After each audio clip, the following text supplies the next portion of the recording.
What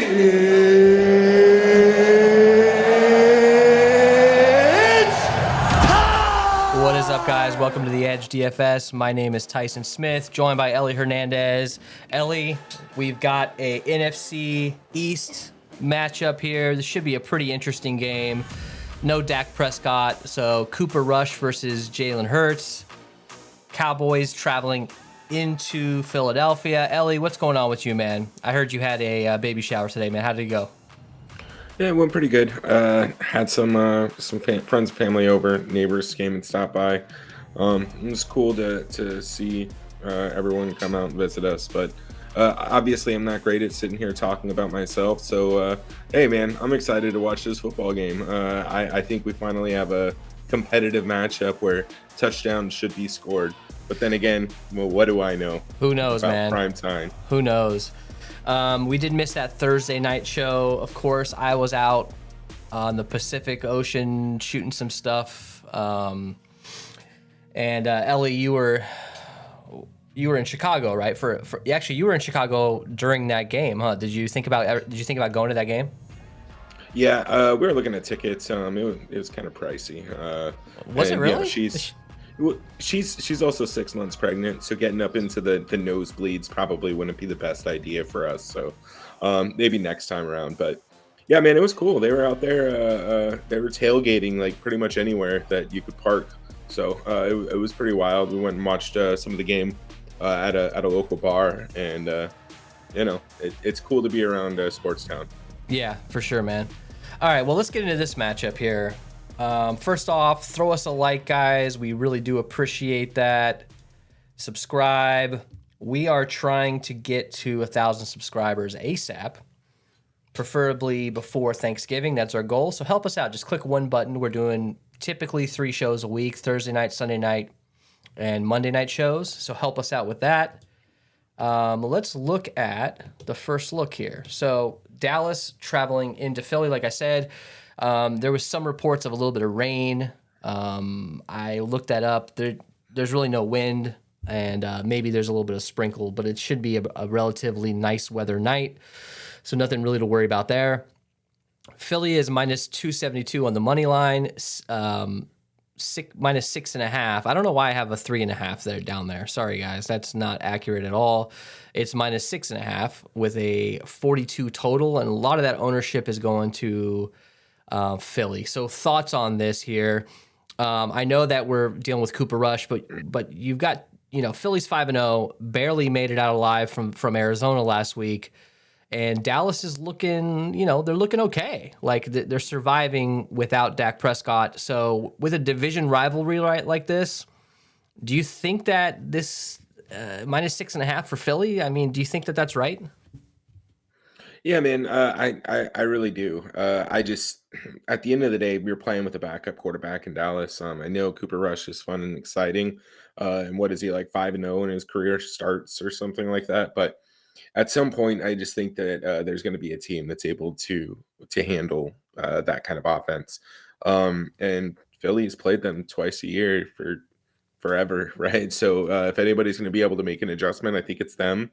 And I think that one of the things that gets overlooked in Philly is how good they are on both sides of the ball in the trenches, right? Both defensive lines and offensive lines are really good, and they're really deep. So I really do think that Philly is going to take this. I think it could be closer to 9.5 points, in my opinion.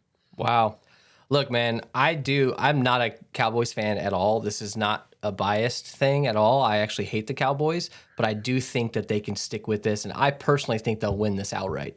I know that sounds crazy, but you're talking about a division rivalry game, and I do think that Philadelphia, in my opinion, you said Dallas will get exposed. I think Philly might get exposed here. We saw them play last week against the Cardinals. If Kyler Murray dove instead of slid, this might be they might be a one-loss team at this point.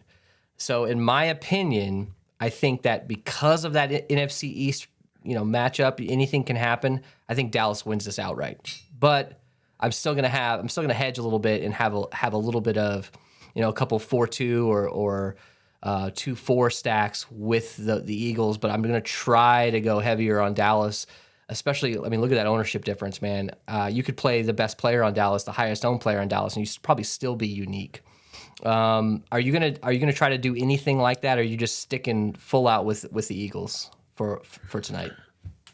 I'll have a couple builds where I run 4-2 with Dallas, but I'm not going to be too heavy on the Dallas side of the ball. Again, I just there's only so much trust I can put into Cooper Rush, and I think Philly's defense is good, and good enough to really shut him down. So I'm just not going to have too much exposure on that side. But I think you're exactly right. I think it could be easy and quick leverage. I think Micah Parsons, if he can come out and have an amazing game and really kind of put pressure on Jalen Hurts, if Jalen Hurts doesn't have a good game, the Eagles don't have a chance, in my opinion. I don't think that they can do anything. He's a large portion of this offense. Yeah, I don't see them handing the ball off to Miles Sanders 20 times and being successful. So I'm going with the Dallas narrative in this particular game, and make fun of me in the comments if you like, but that's how I'm going to treat this. So let's go to injuries. So there's really nothing to talk about on the Philly side, but we do have a couple things here to talk about. So CeeDee Lamb on Friday was a DNP, and he has been labeled as questionable. Obviously, as we get closer to lock, he's probably going to be one of these guys that will play. But it's worth bringing up the Q tag with a guy that didn't practice. So, you got Jason Peters, who's questionable, and obviously Dak Prescott's not going to play. So, are you concerned about CeeDee Lamb at all in this game? And if CeeDee Lamb's out, that kind of changes my opinion on things. But we're going to have to spread the ball around quite a bit if he's out, right? Yeah, I mean, look, so CD Lamb is essential because I think it means more for Philly, right? Who's Darius Slay going to be shadowing? Darius Slay is one of the best corners in the league, and if CD Lamb's active, that means he's going to be getting Darius Slay. So I think that actually this is kind of one of those reverse scenarios. Normally, if the injured guy is out, you play his backup, but I think. I think if he's out, I think like guys like Noah Brown and Michael Gallup are going to be exposed to some pretty severe pass coverage Yeah, with Darius Slay. So yeah. CD plays, I think I'll actually have more exposure to some of the other guys. If CeeDee Lamb's out, I'm changing my pick here. I'm totally changing it. All right, let's get into this breakdown. Let's just get right into it here. Break it down.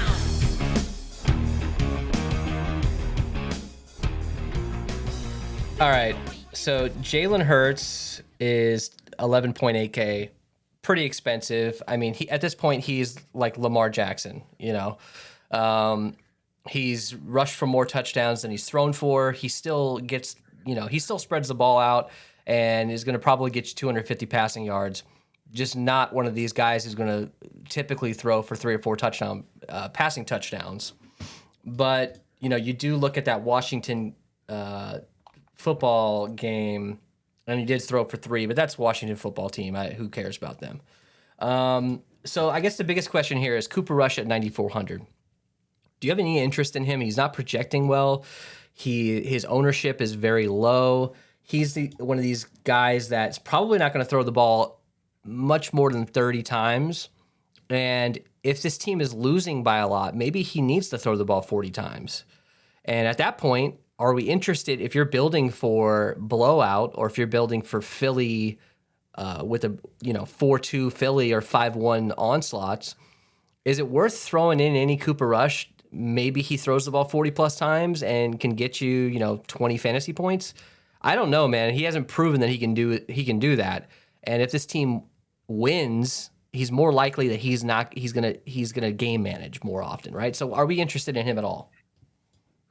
Yeah, I mean, at 9,400, the opponent quarterback, I mean, I think everybody's going to kind of come on, my side here. I think everybody just assumes that Philly's going to beat the shit out of Dallas, right? And I think that's going to suppress Cooper Rush's ownership. So even if like you take his name off, I look at his salary at 9,400, and he's probably going to be at what 25-30% ownership, maybe, probably closer to Yeah. 35. But I Yeah. mean, I'm comfortable going a little bit over the field if everyone's going to be playing, or if nobody's going to be really playing. I mean, 35% for a 9,400 quarterback is a little bit low for me. So I'm going to have some exposure to them if they do win. you're right. It's probably not him getting involved, but at the same time, I mean, he's still getting 10, 11. And then he had what, 16 fantasy points a couple weeks ago. Last week he sucked, but it is what it is. So I just think that there's a, 9,400. If he gets any one of those three scores, 17, 12, 13, he could be in the optimal. For a team that's projected by Vegas to score around 17 total points, if Cooper Rush puts up 17 fantasy points, he's most likely going to be in the optimal. It's going to be like a 4-2 or 5-1 or something like that, and he might be the one guy you need. And at that price tag, 9,400, he's not quite into the Ben DiNucci price range, but he's still on the lower end of quarterback pricing. Jalen Hurts will be the most popular player by far, and he will be the most popular captain by far. Like I said, this is like basically Lamar Jackson on these showdown slates, because you're talking about a guy who's rushing for touchdowns and running the ball.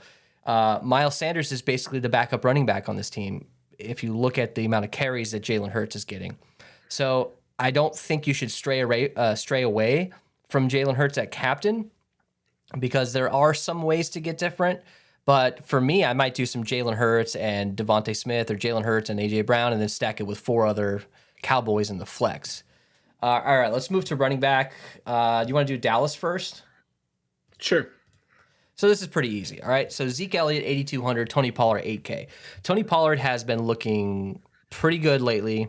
He's been looking fast. He's been making good plays. But you still got Zeke Elliott, who most likely will get a bulk of the carries. What do we do here, man? Are you interested, first of all, in any of these guys at this higher price tag? I mean, they got to price somebody up on this team besides CeeDee Lamb. And also, in addition to that, are you interested in putting these guys together? And I know in the past, we have said maybe there was a game a few weeks ago where we're like, nah, I don't want to put these guys together for whatever reason. But I'm actually kind of interested in a handcuff for Sunday night. Yeah, I actually don't disagree with you here. I think the running backs on both sides are going to be a little bit more interesting than usual. Because here's one thing to keep in mind. So Dallas, they are the number 3 scoring defense in the NFL, and Philly's the number 7 scoring defense. So these guys aren't allowing points. Now, listen to this. Dallas is allowing 13 points per game away. So when they're traveling, they're only allowing 13 points a game, and Philly's allowing 14 points per game at home. Wow. So like, just given their averages, I think the totals, still the 2.5 touchdowns over what these teams are allowing. So to me, I think you're right on. I think you might be in a game script tonight where you're grabbing defenses and some of these handcuffing these running backs. Now you're doing the same thing here with Ezekiel and Tony Pollard. On the other side, you might do Hurts and Miles Sanders, but I think you'll be fine capturing a lot of the offense here on Dallas, right? Yeah. If they are going to win this game, if they're going to control the line of scrimmage, they're going to do that by running the ball. By getting Tony Pollard involved in the offense and in these quick screens and in the pass game. So I like both these guys. If you only want to play one, that's fine. I think they're priced so close that you can literally just build the same lineups with both these guys and rotate them in and out. Right? Have the same exposure. Yeah, exactly. And people are not going to play these guys together, probably because it's not a great idea. But in my opinion, most of the offense could go through these two guys. You obviously have CeeDee Lamb. He's dealing with a hip issue. What percentage is he playing at? Who knows? But to me, if this team keeps it close, I think Zeke and Pollard have to come out and each score a touchdown potentially. And like I said, if you capture the 2 touchdowns that Vegas is projecting them to score, it might go through Zeke and Pollard. It just might. So I have no problem getting above the field with them and pairing them together. Even like a Tony Pollard captain with Zeke in the flex sort of thing with 4 Eagles, that kind of thing is kind of interesting to me. All right, let's go to the Philly side here. The running back situation just is not, I'm just not super interested. You got Miles Sanders at 8,400. Kenneth Gainwell, 6,200. Boston Scott, 1,200. So all these the three running backs that we might want to be playing in this game are priced right around the same. Is this a plug and play situation where you can rotate in that last spot? It would typically it would be the kicker or it would be a punt. Can the last spot for us be like a Miles Sanders / Zeke Elliott / Tony Pollard? Yeah, absolutely. I mean, look, I think that this might be a game where you grab defenses and you can get running backs for both sides of the ball. I even like handcuffing some of these guys. Grab Sanders and Boston Scott with Jalen Hurts, and then run it back with Tony Pollard and Zeke Elliott. Like I don't think that's a Yeah. terrible build there. And I look, these guys are all going to get touchdowns. Each one of these guys has touchdowns on the year outside of Trey Sermon, right? So. Yeah. Um, We're talking I about don't the know, man. Eagles here. We're talking about the Eagles. They're going to fuck Yeah, with us. It's going to happen.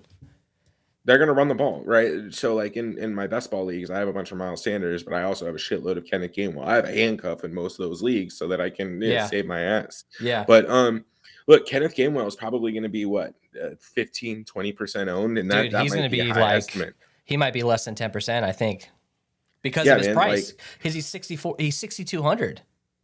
yeah, and look, yeah, I get it. He may have one game where he goes out and gets a touchdown, but in a game like this where both defenses were actually really really good, right? This is two good defenses that are limiting points. This isn't Curtis Samuel dropping the ball because he can't catch it in the end zone. So, like, this is stuff you got to keep in mind. If Boston Scott has one touchdown and 25 yards, he could be in the optimal at that price. Same with Kenneth Gainwell, 6,200. You might have to capture every single touchdown. If it goes to all the backs, which it probably will, and that includes Hurts, he's essentially RB1 on this Yeah. team, Yeah. right? You got to handcuff. But I don't want Trey Sermon. I don't think he's going to be active. Yeah, I don't think it'd be active either. I think you just got to rotate these guys in, man. It would not surprise me at all if Boston Scott ends up with 2 touchdowns or Kenneth Gainwell with 2. That's the way this team rolls. So Yep. I wouldn't put all my eggs in one basket with Sanders. He could break the slate. I think I'm going to have a decent amount of captain for Sanders. If I do 100 lineups, maybe I do 15 to 20% Sanders, because if I'm playing that game script where Eagles are leading, they might just feed him the rock and he could fall in the end zone 1 or 2 times. And that might just be enough. All right. So Here, go ahead. I do have one last thing to say about Miles Sanders. Because he's priced at 8,400, you do need to, like, if you're playing really any of these guys at captain, but Miles Sanders specifically, yeah, he needs to have those touchdowns. The Jalen Hurts is getting like an unrealistic amount of carries inside the goal line situation. So I expect him to keep vulturing touchdowns from these guys. So these are flex plays primarily. There's not a lot of value that we're comfortable on the slate. Look, if you watched the show before, we're obsessed, probably to our detriment, with finding these $200, $600 guys, $1,000 guys, and trying to plug them in with all the studs. There's just not a lot of those options today. Boston Scott, projected for like 2 fantasy points, might be one of the only guys that I'm comfortable plugging in on the low end. So I think a lot of lineups you're going to see are going to be with kicker in that last spot. It's going to be more balanced lineups, and throwing in some of these punts might make you a little bit different, but it's probably not a good play. All right, so wide receiver for Philly, AJ Brown 10.6K, Devontae Smith 7,400, Quez Watkins 4,600, and Zach Pascal 2K. Ellie, talk to me. Go ahead and break this down for me. Yeah, man. AJ Brown's AJ Brown. I think he's Minitron at this point, right? Wasn't that his nickname at one point? Never I mind. don't know. It I don't should remember. be. But It should be. yeah, yeah. No. That was Kenny Galladay. He was Minitron. Oh, Anyways, that's not right. this is Minitron 2.0. And yeah, he struggled a little bit against Arizona. Arizona's secondary is, it's underrated considering how poor the defense as a whole plays. So, but look at these targets, man. 13, 8, 10, 7, 7. Play him if you can afford him. He's going to be the guy that gets a lot of the volume. And he can easily break a screen pass for a touchdown. He can easily take it up the field. He's fast as hell and strong as hell. I don't think anybody needs to hear me say play AJ Brown, but Devontae Smith at 7,400. Again, him and Hurts, they have a long history of friendship over at Alabama. So he is going to get this guy the ball. I mean, look at those targets. Yeah, 11, it's good 10. targets. I mean, it looks like when he gets 4, that's when he sucks. But anything more than that, and he's golden. He's a prime captain candidate for me. Yeah. Because of his upside. He boom or bust type player. So maybe a little bit less in the flex for him. AJ Brown will probably be in a lot of my lineups because he's one of these guys with a high floor. Devontae Smith, arguably has a higher ceiling than AJ Brown does, but he's got a 0 floor. So Yeah, it's a little absolutely. risky, but throwing him at captain at 7,400 is a really nice option for me. And it might just be a bunch of dead lineups, but you have that high upside. So what do we do with these other two guys here? This is the kind of game where, Quez Watkins scores an 80-yard touchdown and ruins the slate for a lot of people. Are you interested in Pascal? Are you interested in Watkins? Am I leaving anybody out that you might be interested in here? No, I mean, these are the 2 guys, that, they're gonna play, and I do like both of them. I think Quez Watkins is a little bit of a pay up off of, one of the kickers. The kickers are probably gonna be pretty chalky in comparison to him, so it might be a little bit of fine leverage. He did have that touchdown against Minnesota on that, doubleheader, Monday Yeah, Night Football game. yeah, But again, like I wouldn't expect too much volume to go his way. But if he can take one to the house, he's fine. And then Zach Pascal, I like him at 2K. I don't mind him as another punt option, unless we like somebody else. But watching some of the highlights, like it looks like he's been getting uh, pretty involved in some of the blocking. And blocking is a good trait to have as a wide receiver because if you can't get on the field, that's an easy way to get on the field. yeah. Um, and with a 4-man rotation at wide receiver, like 2K, like there's an opportunity that he's going to get. We liked him at Indy. Now he's got a real quarterback throwing to him behind an offensive line. So 2K, I think you take a couple stabs on him. The thing that worries me about all these wide receivers is just the fact that what did Hurts has only what 4 passing touchdowns this year compared to his 6 rushing touchdowns. There's just Mhm. not a lot of touchdown equity here when it comes to these wide receivers. We know their upside, but they just haven't shown that so far that they're going to target them on the 5-yard line. They're probably going to run the ball more when it comes to Yep. that. So, all right, let's go to the other side here. Dallas. So CeeDee Lamb, like I said, has a Q tag, hip issue. He's 9,800. Michael Gallup is back. He's 5,400, and Noah Brown's 5K. So what do we do here, man? CeeDee Lamb, even if he is active, which he probably will be starting. How much can we rely on him with Cooper Rush throwing in the ball? Look, man, I think CeeDee Lamb, especially at that price tag, is just more of a captain option for me. I'll have some stacks with him in at the flex, but I just think I'm going to prioritize him at the captain spot. This is probably a game where he's going to see like 4 to 8 fantasy points or 20 to 25 fantasy points, right? And that's kind of who he is as a wide receiver. Now I expect Darius Slay to shadow him most of the night, but again, those 20% of possessions where you're not being shadowed by the team's opposing corner could be the 2 possessions that you end up with those house touchdowns. So Yeah, don't sleep on CD. But I think he's better at captain play than flex. I think the guys that I'm excited about a little bit more is probably Michael Gallup, especially if CD Lamb is in. Michael Gallup's not going to get that coverage from Darius Slay.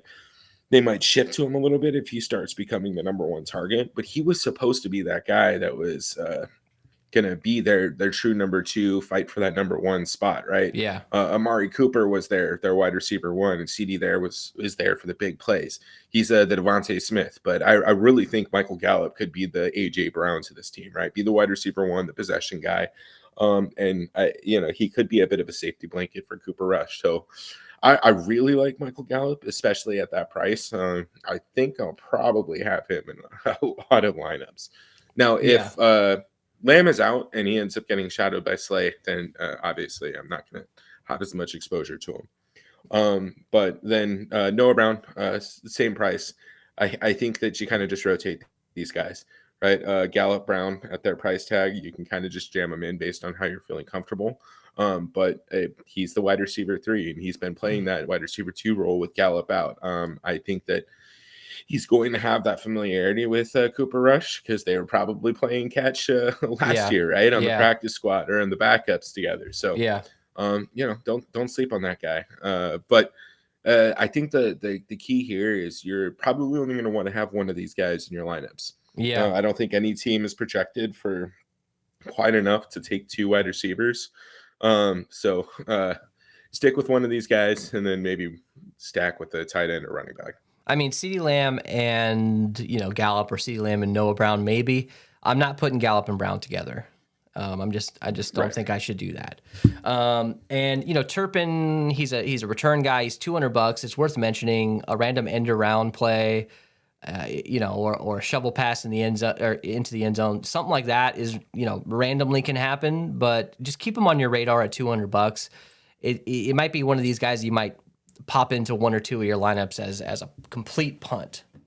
All right, so tight end, you got Dalton Schultz at 4,800, man. Look, this guy has not done shit with Cooper Rush for the most part. And he has been hurt, so I'll give him that. Maybe that's been the issue. But week 4, week 5, total of 4 targets, no receptions. What do we do here, man? Schultz was, with Dak Prescott in the preseason, best ball, season-long drafts. This was a guy that was, he was going high. 4,800. I think he should be priced lower. If he was in the 3K range or something, I might be more interested. But I'm always worried with a guy like Schultz who can't score 2 touchdowns. Are you interested in Schultz in this game? He's probably going to be very low owned. Yeah, I don't know, man. I don't mind taking a couple stabs. I'll have him just because of his pricing. Again, he's in a nice range. I think a lot of people are going to end up paying down a little bit and going with the kicker because it's a bit of a safer play. So I'll have a little bit of exposure, probably be even with the field. I'm not going to be targeting it much at all. I think I'd still rather play. I mean, even what's his name, the third wide receiver on Philly. Yeah.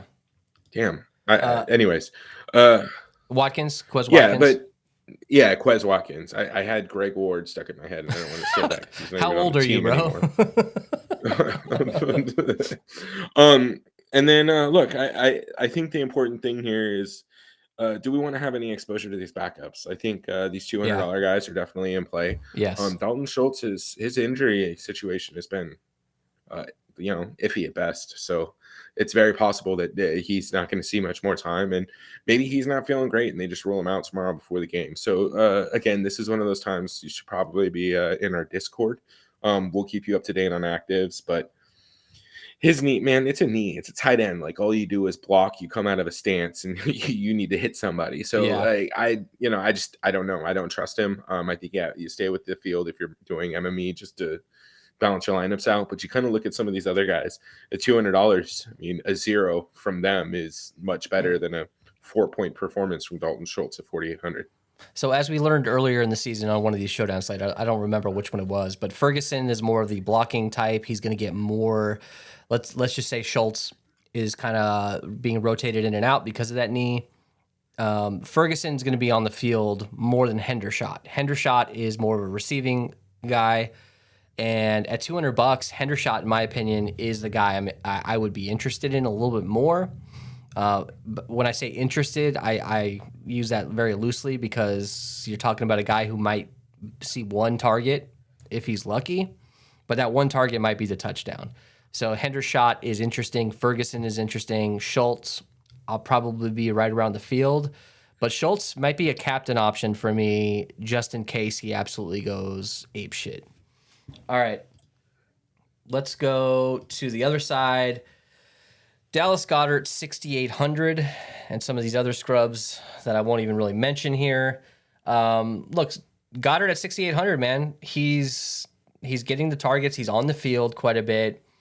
He hasn't been one of these absolute fantasy beasts this year, but he has been very consistent. So if you look at this, the lowest output he had was week 1 at 9 fantasy points. And he had that 17-point game last week against the Cardinals. And that doesn't count because it's the Cardinals. Every tight end and their brother will score against him. So you got to be interested in Goddard here, man. I don't think he's going to be high owned. I think people are going to forget about him. You put him at captain. You put him in the flex. I think you pair him with Jalen Hurts. I'm going to have a lot of him. Are you? Yeah, 100%. I mean, 19% target rate. That's third on the team to AJ Brown, Devontae Smith. Like the targets go to AJ Brown, Devontae Smith, and Dallas Goedert. Yeah. They're not even. They're barely getting the running backs involved in the passing game, right? Yeah. Next guy is 8%, and that's Miles Sanders. So play Dallas Goedert, play him at the flex, play him at captain. Pull up his scores again real quick. Yeah. Uh, Look, the only thing he hasn't done this season is put the touchdowns and the yards and catches together.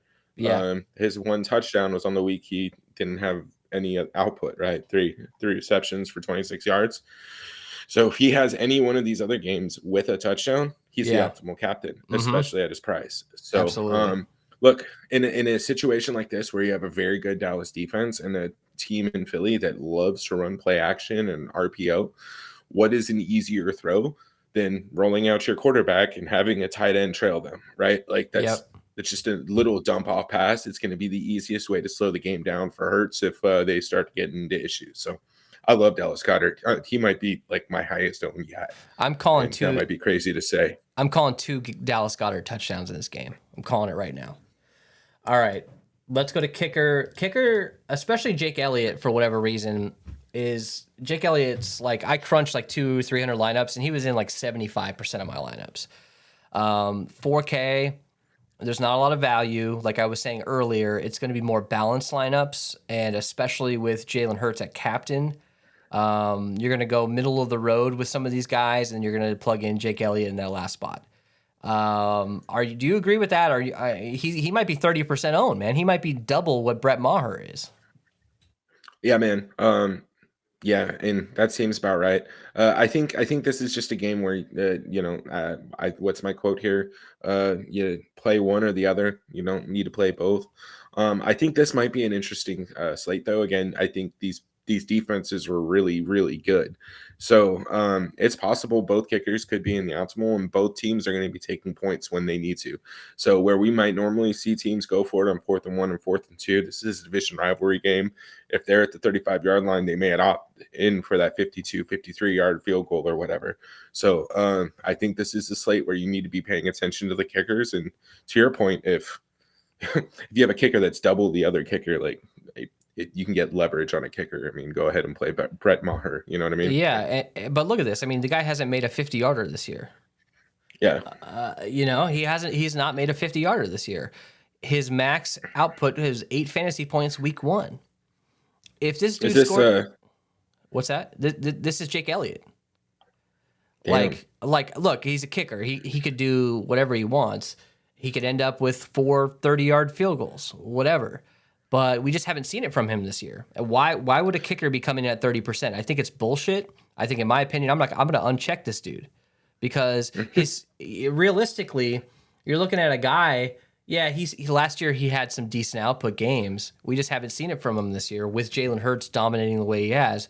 I just personally, I would rather go with a guy that's half owned, Brett Maher, in a game. Look at this: 12, 12, 16, 11.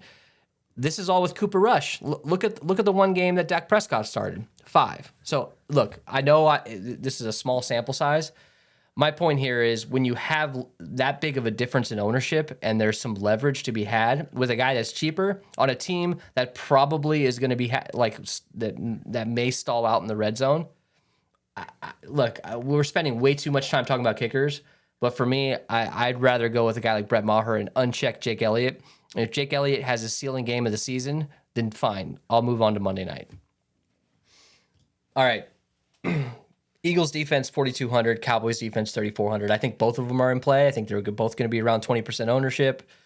Low scoring game. Cowboys dynamic with sacks, can get you the interceptions. Eagles very good defense. You got to mix in the defenses. You just got to make it a point, right? Yeah, absolutely. I mean, the defense was even still in the optimal. We had the Washington defense in the optimal the other night, and that game was garbage. Like even the Bears defense missed out because there's so much trash points in that. So, again, I don't think this is a slate where you need both defenses, but I think this is one where I mean, you still have Trevon Diggs, right? Trevon Diggs can easily house a pick six. And what's Yeah. one of these things with the RPOs, right? I know I just talked about it with Dallas Goedert, but these constant out routes are not ideal for for quarterbacks, especially when they're throwing across their body. It's the easiest route to get jumped in house. So Yeah. this is an offense that runs them. I don't expect it to happen, but if it's the case, I mean, Trevon Diggs can house a pick. So yeah, man. I think they're both in play. Don't play both, probably. All right, let's go into the crown of their ass segment. This is our favorite tournament captain. Now, if you want to crown them, then crown their ass. So obviously, Jalen Hurts will be the most popular guy. Like I said many times before, don't overthink it. He's probably going to be the best guy to have at captain. Find a way to get a little bit different with a punt or just a different roster construction in the flex. For me, Devontae Smith is a nice tournament option because of his upside, because of his boomer bust type plays. And he's going to be like the fifth he might be like the sixth or seventh highest owned captain. And if you could throw a guy at 7,400 or whatever he is at captain and fit all of the guys you want in the flex, all you need is one big play from him in a low scoring game that could change everything. Anything else to add here? Yeah, just real quick. I can play Hurts at the captain because I also have no issue playing Boston Scott and Peyton Hendershot. Right, Yeah. like I'm gonna play. It's probably dumb as hell, but like if I'm gonna play Jalen Hurts a captain, that's what I'm gonna need to do to get different. So Yeah. I'm not gonna have 100% of my lineups with him at captain.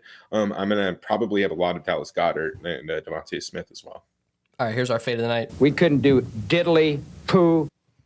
Ellie, talk to me about your fade. Yeah, man. Look. I'm not bought into Dallas. I know everybody's on the Cooper Rush train, but I was never a Rush fan myself, and that was a You don't like terrible Rush? music. Look, never mind. We're not going to go down that road.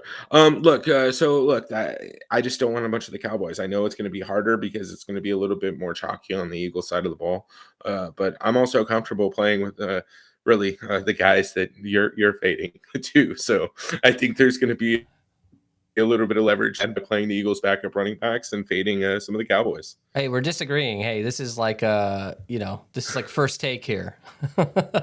I'm just not. Kenneth Gainwell, he's expensive. Boston Scott might see 3 or 4 snaps or something. You just don't know. In lineups where I do have Jalen Hurts at captain, I'm going to be more likely to say screw it and try some of these guys. But generally speaking, because I'm going to go more with the 3 or 4 Cowboys in my lineups, I don't think I want to spend those 1 or 2 or 3 spots on one of these random backup running backs for the Eagles. That's just me personally. All right, let's get into the lineup build here. So this is the Opto. If you just click optimize, you got Hurts at captain, Boston Scott, Michael Gallup, Devontae Smith, Miles Sanders, and CeeDee Lamb. Minus Boston Scott, I think this is pretty popular type lineup. How can we use Jalen Hurts at captain and get a little bit different? What's a lineup that you'd be comfortable building here? Let's see. Let's start with Jalen Hurts. Let's go ahead and throw in Tony Pollard. Okay, I like it. And I like Michael Gallup too. Let's start there, and then I think I want to come back with the rest Philly. Okay. Let's go. Let's go Miles Sanders and Boston Scott. See where we're at. Okay. It leaves us with 9,300 in the last spot. That's a pretty nice spot to be in. You can't quite get Cooper Rush. Devontae Smith. You could do it. You could do a Zeke Elliott if you wanted to go a little bit more Cowboys, but you might want to go with Devontae Smith, or most likely because it's the flex, you might want to go with a guy like Dallas Goedert here. So what is this? This is a 4-2 with Pollard and Gallup. I like this. I'm going to save this. Yeah, and there's a lot of salary available there too. So I mean, you can go from Gallup, I think, back up to. Can you get up? Who can you get up to with Gallup there and Goddard in that last spot? Nobody, really. Well, if you take Gallup out, you can't really get anybody to replace him. But you could go up from Boston Scott to Cowboys defense. But that's pretty much it. So Yeah. a lot of these lineups, they're just not going to be that different. There's just not a lot of options there. You either get kickers. You go down to Cowboys defense at 3,400, and that's kind of it. So that's what makes things a little bit tougher on this slate. Do you want to build another one with Hurts here? Yeah, go ahead and throw in Peyton Hendershot. Okay. And then Boston Scott. Let's just start with our two value guys right there. And then Hendershot, let's Scott. go. Okay. Let's go CD Lamb, Okay. and then let's go. We can do anybody we Can we want get here. AJ Brown? You're damn right we can. Yeah, let's go So you could AJ Brown pop. and Cooper Rush. You pop in Cooper Rush. You can go down to Sanders. You can do Zeke. You can do anybody here. And I'm not afraid to leave 2,300. Shit, I'm not afraid to leave freaking 3,700 in this game. I'm not afraid to do anything with Jalen Hurts at captain. At this point, I'm really not. So yeah, this is the type of lineup that you probably will be building. Scott and Hendershot is kind of scary to me, but those are the only value plays that I'm kind of interested in playing. Who do you want to go with next? You want to build one with Dallas Goedert at captain? I do Yeah. want to see what it's like. Yeah, so let's hit optimize and see what they want us to do. Eagles, so Goddard captain, Eagles defense, Michael Gallup, Miles Sanders, CeeDee Lamb, and Jalen Hurts. I don't hate it. Was that a 3 or that's a 4-2 with Gallup and Lamb? It's not bad. Although I'd probably Yeah, I don't rather mind it. have, I'd probably rather I want to plug in one of the running backs here instead of 2 wide receivers potentially. So let's start fresh. Let's put in Jalen Hurts. Where do we go from here? Do you want to put in another? You want to put in a wide receiver, or do you want to go with Miles Sanders? Let's go Cooper Rush and CD Lamb, Okay. and then Decent amount of salary. let's throw in. All right, this might be a little crazy here. Go ahead and throw in Quez Watkins, and then I think we can round it out with you can literally just rotate that last piece with Brett Maher, the other kicker, Philly defense. Why is Jake Elliott not projected? Hang on, let me put him in for yeah, they didn't project him for some reason. So you could go Jake Elliott, you could go Maher, could go defense. Can you get the Eagles defense? Yeah, you can get the Eagles defense here. Yeah, and I'm not saying I love Quez Watkins, but for a tournament play, like this is something that would be a decent GPP, like 150 max type entry. And then again, Watkins isn't priced that crazy, so you can kind of rotate if you want to put Elliott instead of him or Maher instead of him. And then actually, let's do that. Take out Quez Watkins, put in Brett Maher. Okay, 5K. And then what does that leave us? 5K. So Okay, throw in Dalton Schultz. Yeah, Dalton Schultz. You could go all the way down to one of the defenses, or you can do both kickers, depending on I'm not doing that shit, but you know, you can. We've seen it happen plenty of times where 2 kickers lately in these showdown slates. All right, let's go Devontae Smith and let's call it a night here. So Devontae Smith, the captain. Let's hit optimize and see what happens. Eagles defense. Jake Elliott. Now that I put him in for a projection. Sanders, Lamb, and Hurts. Let's build our own. Let's do a Jalen Hurts. You want to do like Goddard or somebody here as well, or do you want to go Miles Sanders? No, let's go Dallas heavy, right? Like we've done a lot of Philly specific builds, but let's do something to kind of run back with Dallas. So you can do Cooper Rush, or you can put in 2 of the running backs. We talked about that earlier. How hard would it be to let's start with the handcuff. Let's go Tony and Ezekiel. Okay. And then what happens if we throw in CeeDee Lamb? We got 1,100. Not quite Boston Scott. You'd have to go with a Ferguson or a Hendershot here. Basically just a punt. You know what I mean? That's pretty much all that is. It's not. I mean, that's not terrible. I mean, even Hendershot has 3 receptions for 50 yards. That's 8 points, right? You won't necessarily need the quarterback if all the running back touchdowns here. I don't need it. It's a good way to fade Cooper Rush. Well, look, and this still is Eagles can still dominate this particular game script here. Devontae Smith has a big touchdown because of his salary. He ends up in that optimal at captain. Jalen Hurts has 2 rushing touchdowns, and then you spread it out across the board here. Let's, instead of CeeDee Lamb, let's go with Cooper Rush and see if we can get a little bit better in this last spot here. 1,500, not much. Maher. Oh, never mind. Yeah, we're a little bit far away from that. Boston Scott, which kind of, 3-3 there. Not ideal. This is why Zeke Elliott and Tony Pollard will not end. 1% of the lineups probably will have them together. Is there okay? Let's see here. Let's go 4-2 with Devontae Smith here. Let's try to have Zeke and Pollard as our only Cowboys. Let's do a punt and let's do a middle of the road type guy. Do you want to get You want to get like I don't know who you want to get here in the last spot here. Do you want to go like Gallup? No, I'm sorry. We're going Philly. My bad. Do you want to go? Let's go with Dallas Goedert and see where we're at. Goddard. All right, that puts us at 4,100. Ooh, this is kind of nice, man. You can't quite get Eagles defense, but you can get Jake Elliott. You can get Brett Maher. You rotate out this last spot here. You get Cowboys defense even if you wanted to go that route. But this might be the way to go here with Jake Elliott. That's pretty nice. It's pretty nice. Do you have anything? Oops, that's the wrong sound. Do you have anything else you want to talk about here for lineup builds, roster construction? What are your thoughts after we've sort of built a handful of lineups together? What do you think? You there, Ellie?